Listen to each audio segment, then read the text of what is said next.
Hello, friends. Today I'm back with another episode of AI Gone Wrong. The goal is to help you save time and resources. This is simply a review and not intended to harm any brand or company. This time I'm testing Steve AI. To get started, you can register for free using Google or Facebook. Once logged in, head over to the Create section.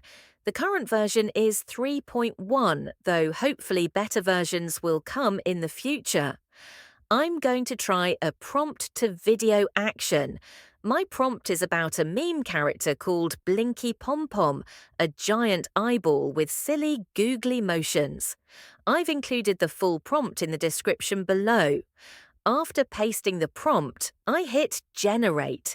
Here you can select options such as video, size, AI, voice background, music, BGM language, and a wide range of templates. Many are included in the free tier. Once the video finished generating, I noticed something strange.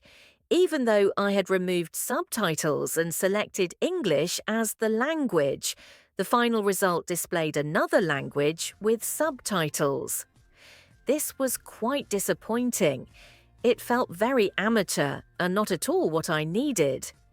Maybe the platform will improve in the future as they continue to develop their AI system.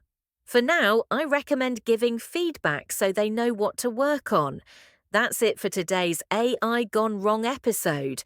I'll be back with another test soon. Stay tuned.